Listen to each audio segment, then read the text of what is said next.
මේ යාළුවා අපි පොඩ්ඩක් කතා කරමුද?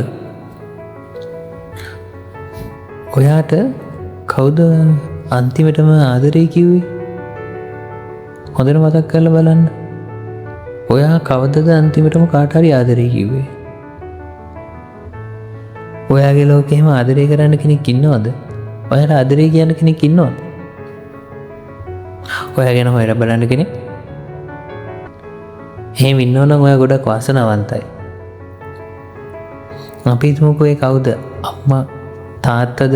නැත්නම් ගර්ල්ෆ්‍රෙන්ඩ්ද? නැත්නම් සහෝදරයෙක්ද?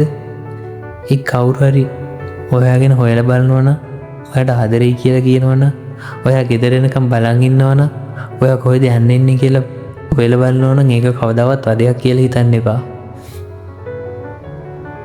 මොකද මේ ලෝකේ එහෙම හොයලා බලන්න කෙනෙක් නැති, යන්නේ නැතන කොහෙද යන්නේ කියලා අහන්න නැති ගොඩක් අය ඉන්නවා. තමන් ගැන හොයන්න තමන් විතරක් ඉන්න ගොඩක් මිනිස්සු ඉන්නවා. මේ ලෝකේම තනි වෙච්ච මිනිස්සු ගොඩක් ඉන්නවා. මේ අතරින් ඔයාව කොහෙද යන්නේ, මොකද කරන්නේ, කවුද ආශ්‍රය කරන්නේ කියලා හොයන්න බලන්න. ඔයාගේ වටේට ඉන්නවනම් කවුරු හරි ඒ මිනිස්සුන්ට බොරු කරන්න එපා. ඒ මිනිස්සුන්ට බයින්න එපා. මේ මිනිස්සුන්ට අවංක වෙන්න. මොකද ඔයා ගොඩක් වාසනාවන්තයි.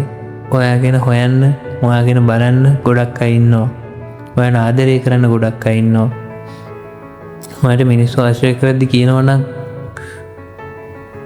එයාව ආශ්‍රය කරන්න එපා. පොඩ්ඩක් පරිස්සම් වෙන්න. එහෙම කියනවනම් ඒ කියන්නේ ඒ ඔයාට තියෙන ආදරයකට මිසක් ඔයාට යාළුවෝ නැති කරන්න හිතාගෙන නෙමෙයි.